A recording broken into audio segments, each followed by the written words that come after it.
बहमनी की बात करते हैं, बहमनी राजवंश की बात करते हैं, है ना, इसी में है, विजयनगर साम्राज्य में ही हुआ था। अब चलिए आगे जानते हैं। बहमनी राज्य का जो है संस्थापक कौन था, ये पूछता है। तो सबसे पहले तो ऑप्शन नंबर ए याद रखिए, बहमन शाह था। कौन नाम है? अलाउद्दीन। क्या नाम है? अलाउद्दीन बहमन शाह है, ठीक है, जो कि बहमनी राज्य का स्थापना किया था। आगे चलिए इसके बारे में जानते हैं। तो सुन लीजिए, बहमनी राज्य की जो है स्थापना 1347 ईस्वी में हुआ था, ठीक है, 1347 में, क्योंकि 46 तक जो है समाप्त हो गया था, तो 1347 में हुआ था। कौन किया था? मोहम्मद बिन तुगलक के शासनकाल में हसन गंगू, जिसका नाम अलाउद्दीन बहमन शाह था, ने जो है की थी। तो आपसे पूछेगा कि बहमनी राज्य की स्थापना कब हुई? 1347 में। उस समय शासनकाल कौन था? किसका था? मतलब दिल्ली सल्तनत का था। कौन था वो? तो आपका मोहम्मद बिन तुगलक था, तुगलक वंश था उस समय। और बहमनी राज्य की स्थापना करने वाला कौन है? तो उसका नाम अलाउद्दीन बहमन शाह था, जिसका दूसरा नाम हसन गंगू के नाम से जाना जाता है। क्लियर हो गया? चलिए आगे बात करते हैं।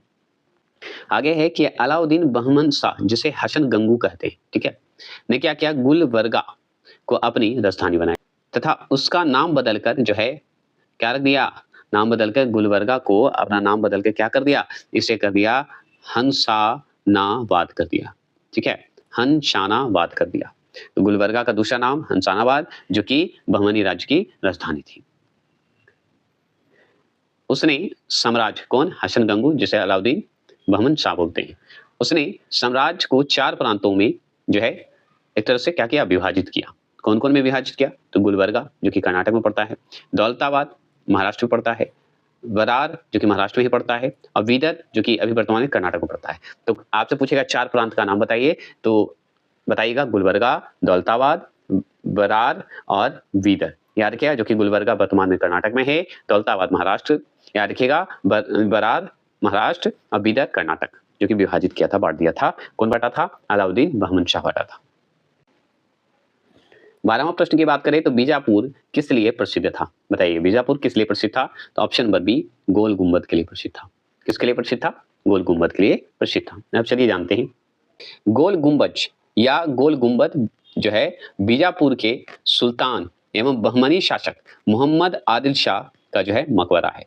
तो आप जो बीजापुर में जो गोल गुंबद देख रहे हैं, जिसे गोल गुंबज कहा जाता है, वो बीजापुर के एक सुल्तान था, बहमनी शासक था, जिसे नाम है मोहम्मद आदिल शाह। उसका क्या था? ये मकबरा था। क्लियर हो गया? जो कि कहाँ है, किस राज्य में है? तो कर्नाटक राज्य में स्थित है वर्तमान में। तो कर्नाटक क्षेत्र में ही था ना, इसलिए कर्नाटक में। इसका निर्माण जो है फारसी वास्तुकार, ठीक है, किसका? गोल गुंबज का निर्माण करवाया था, जिसे गोल गुंबद कहते हैं, जो कि बीजापुर में है। बीजापुर के सुल्तान था, जो कि अभी कर्नाटक में स्थित है। आप जानते हैं मकबरा जो है, तो इसका निर्माण जो है फारसी वास्तुकार याकूत, क्या है, याकूत ने 1656 ईस्वी में जो है ईस्वी में कराया था, ठीक है, किसका? गोल गुंबज का। क्लियर हो गए? आगे चलते हैं। यहाँ का गुंबद जो है विश्व का दूसरा सबसे विशाल अर्धवृत्ताकार गुंबद है, ये भी जान लीजिए, दूसरा है, ठीक है, क्लियर। आगे चलते हैं। 13वां प्रश्न है कि मरमर विधि से गोल गुंबज का निर्माण जो है किस शासक द्वारा किया गया था? बताइए, किस शासक द्वारा किया गया था? तो option number B, Mohammed Adil Shah द्वितीय द्वारा किया गया था। तो देखिए, कर्नाटक राज्य के बीजापुर में स्थित गोल गुंबज का निर्माण जो है बहमन शासक मोहम्मद आदिल शाह द्वितीय ने मतलब द्वितीय के शासनकाल में शासनकाल के समय जो है प्रारंभ किया गया, मतलब इसी के समय में बनाया गया था, जो कि हम ऊपर पढ़ चुके हैं। जबकि इसका निर्माण जो है अली आदिल शाह द्वितीय के शासनकाल के दौरान पूर्ण हुआ। तो ये भी पूछेगा कि शुरुआत किसके समय हुआ था? तो बीजापुर में जो गोल गुंबज देख रहे हैं, जो कि कर्नाटक राज्य में है, उसका जो है बनाने वाला बहमन शासक था, जो कि मोहम्मद आदिल शाह द्वितीय था। उसने क्या किया? शुरुआत किया था, लेकिन इसका पूर्ण करवाने का श्रेय किसको जाता है? तो अली आदिल शाह द्वितीय को ही जाता है, याद रखिएगा, जो कि बहमनी का शासक था, ये भी पूर्ण करवाया था। क्लियर हो गया? 14 प्रश्न की बात करें तो निम्नलिखित में से किसने विदर में मदरसे का निर्माण कराया था? बताइए। तो ऑप्शन नंबर बी, महमूद गवा। चलिए आगे चलते हैं, सुनिए। बिदर में मदरसे का निर्माण महमूद गवा ने करवाया था, ठीक है, गवा ने करवाया था, गवा गवे जो बोल सकते हैं, गवा है ज्यादा उच्चारण। महमूद शाह द्वितीय के शासनकाल में जो है ख्वाजा जहां की उपाधि धारण कर जो है प्रधानमंत्री बना था। 15वां प्रश्न है कि विश्वविख्यात कोहनूर हीरा किस खान से निकाला गया था? बताइएगा। तो ऑप्शन नंबर डी, गोलकुंडा, ठीक है, गोलकुंडा। अब चलिए जानते हैं।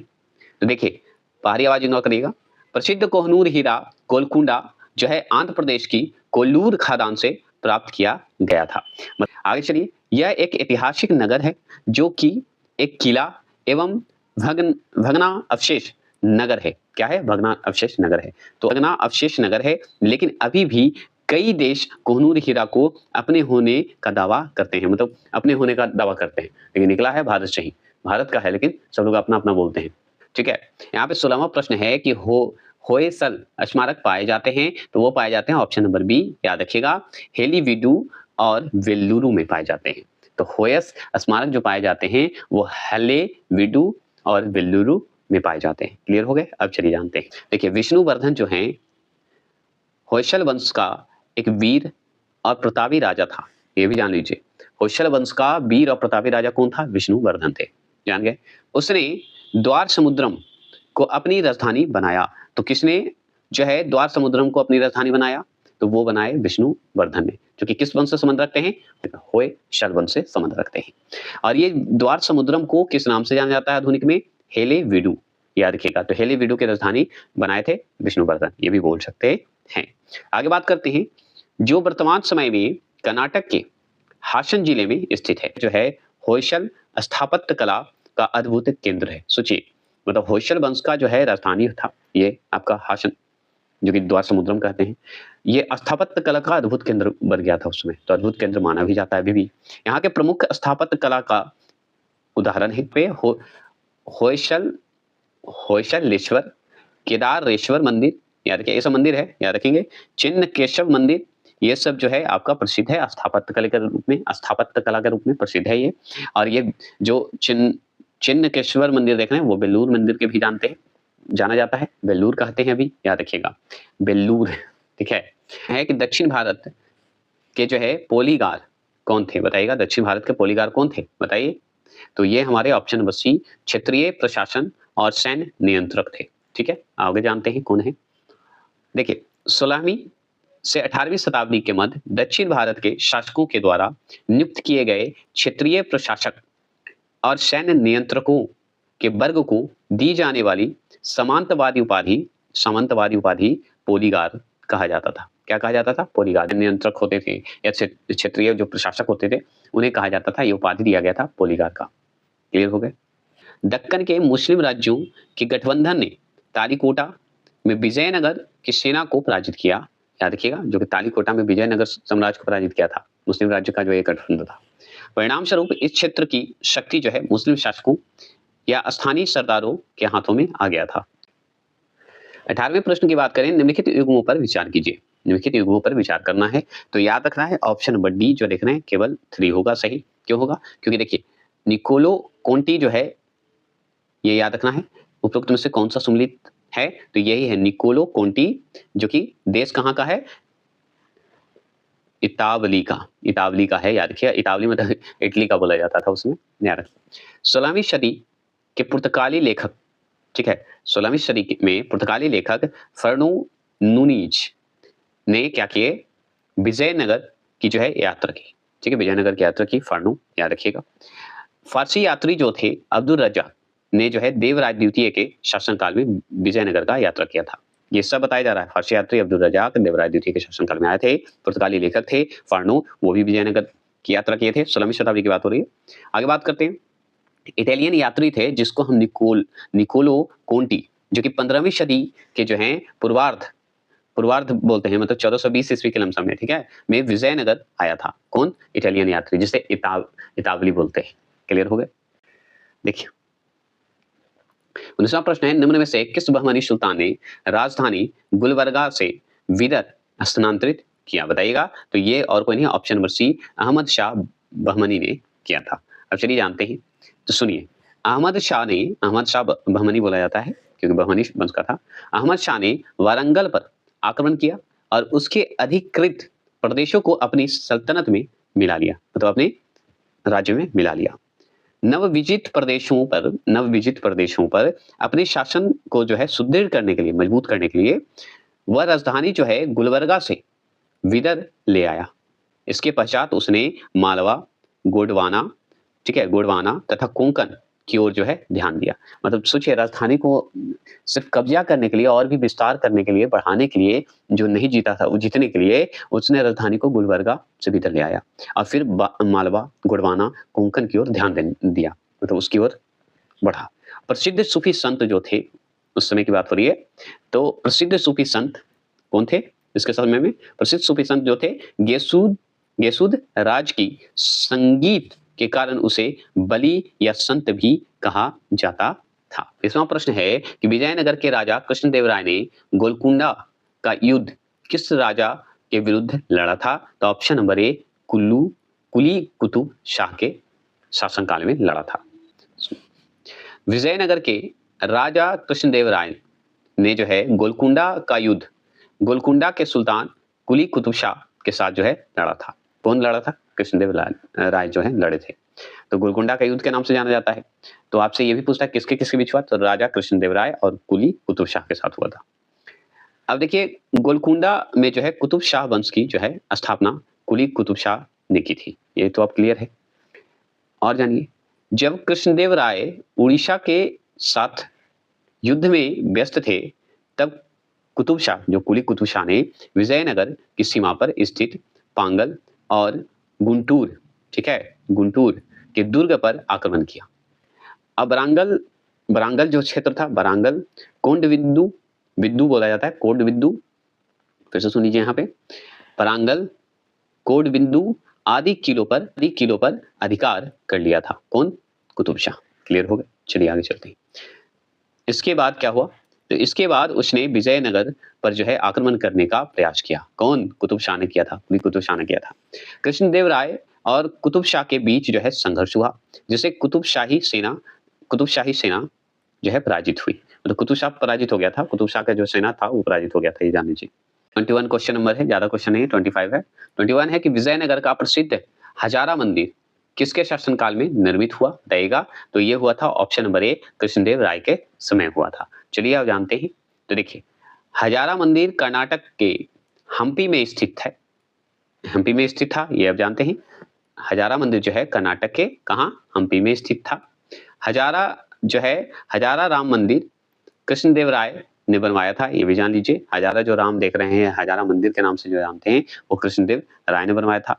यह मंदिर जो है महाकाव्य रामायण की कहानी को दर्शाते हुए सुंदर स्मृति चिन्ह और पैनलों के लिए प्रसिद्ध है। सोचिए, रामायण जो देख रहे हैं ना, उसका कहानी को दर्शाता है ये।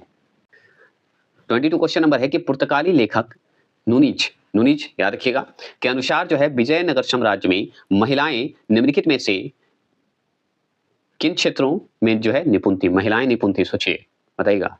तो ये ध्यान रखना है। तो ये जो याद रखिएगा, ऑप्शन नंबर डी देख रहे हैं। इस महिलाएं जो उस समय थी, कुश्ती में भी निपुण थी और ज्योतिष शास्त्र में भी थी, लेखाकरण में भी थी और आपका भविष्यवाणी में भी थी। इस समय महिलाएं बहुत थी, उस समय निपुण थी। ठीक है, नुनीज के द्वारा बताया गया है, पुर्तगाली लेखक थे, याद रखिएगा। तो चलिए इसके बारे में जानते हैं। तो सुनिए, पुर्तगाली लेखक नुनीज ने जो है तुलु वंशीय शासक, ठीक है, अच्युत देव राय के जो है शासनकाल में विजयनगर यात्रा की थी। कहा था? अच्युत देव राय के शासनकाल में जो है आया था, पुर्तगाली यात्री था, ये आप जानते हैं। ठीक है, आगे जानते हैं। किसने जो नाम है इसका, फार्नो नुनीज पूरा नाम है, ने क्या किया कि विजयनगर को विश्वनाग की संज्ञा दी थी। उसने विजयनगर साम्राज्य का जो है विस्तृत भ्रमण किया और वहां के राजनीतिक, सामाजिक, धार्मिक, आर्थिक और सांस्कृतिक दशा का जो है विस्तृत वर्णन किया था, मतलब उसके बारे में बताया था। ये भी क्लियर हो गए। उसके अनुसार अगर देखा जाए तो विजयनगर साम्राज्य की जो महिलाएं जो थी वो कुश्ती में, ज्योतिष शास्त्र में, लेखाकरण में, भविष्यवाणी में निपुण थी। तो प्रश्न है कि निम्नलिखित में से कौन महाभारत के तेलुगु अनुवाद के लिए विख्यात हैं? नीचे दिए कुट में सही बताइए। तो ये जो ऑप्शन नंबर सी देख रहे हैं, तीनों चार, ये तीनों सही है। टिक्कन और नन्ने, तो टिक्कन और नन्ने, ठीक है, टिक्कन और नन्ने, ये दो थे, जुड़े हुए थे। चलिए आगे चलते हैं। देखिए इसके बारे में जानते हैं। तो 11वीं से 14वीं शताब्दी ईस्वी के मध्य जो है महाभारत का अनुवाद कवियों की त्रिमूर्ति द्वारा की गई थी। त्रिमूर्ति द्वारा यह किया गया था, जिन्हें कवित्रम याद किया के नाम से जाना जाता है। किस नाम से? कवित्रम के नाम से जाना जाता है।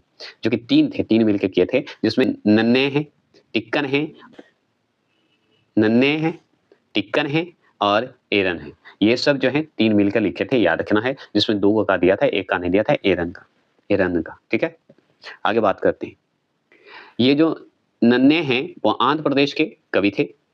उन्होंने महाकाव्य जो है महाभारत का तेलुगु भाषा में अनुवाद करने का जो है कार्य आरंभ किया। बाद में टिक्कन ने इसका अनुवाद कार्य संभाला था, ये जान लीजिए। उसी तरह आगे भी चला था, क्लियर हो गया। नंबर आगे सुन लीजिए कि किसके राज्य में कल्याण मंडप की रचना मंदिर निर्माण का एक विशिष्ट अभिलक्षण था, बताइए। तो ये था ऑप्शन नंबर डी, विजयनगर का।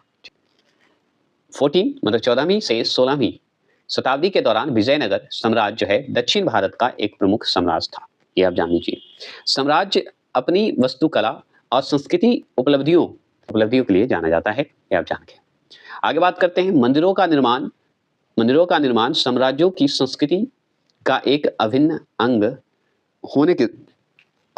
होने के साथ साथ मंदिर निर्माण में कल्याण मंडप एक उल्लेखनीय विशेषता थी, ठीक है। और जान लीजिए मंडप विवाह, याद रखिए, मंडप विवाह और अन्य शुभ समारोह जो होता था, शुभ समारोह होता था। अच्छा, जो मंडप विवाह देख रहे हैं और अन्य शुभ समारोह के आयोजन के लिए जगह प्रदान करता था, ये याद रखिएगा, कल्याण मंडप जो बनता था। इसे जो है जटिल नक्काशी और मूर्तियों के साथ साथ बनाया गया था, ये भी जान लीजिए, जो साम्राज्य के कलात्मक और स्थापत्य कौशल को दर्शाता था। 25वां प्रश्न है कि निम्नलिखित में से कौन किताब ए नौरश नामक पुस्तक का लेखक था, बताइएगा कौन था, बताएंगे। 25 का तो ऑप्शन नंबर ए, याद रखिएगा, इब्राहिम आदिल शाह द्वितीय था, ठीक है। इसका लेखक था किसका, किताब ए नौरश का, नौरश। अब चलिए इसके बारे में जानते हैं। तो सुन लीजिए कि इब्राहिम आदिल शाह द्वितीय बीजापुर सल्तनत के शासक था, ये भी जान लीजिए। इन्होंने मतलब आदिल शाह द्वितीय ने क्या किया, किताब ए नौरश नामक जो है पुस्तक दक्कनी भाषा में लिखा था। तो दक्कनी भाषा में कौन लिखा था, बीजापुर का सुल्तान था, कौन था, इब्राहिम आदिल शाह द्वितीय, वो लिखा था अपना पुस्तक जिसका नाम किताब ए नौरश है। तो ये हो गया आपको विजय साम्राज्य खत्म। अब नेक्स्ट आएगा मुगल साम्राज्य, वो भी मैं खत्म करके जल्द ही पॉलिटिकल का लाने वाला हूँ, तो रेडी रहें।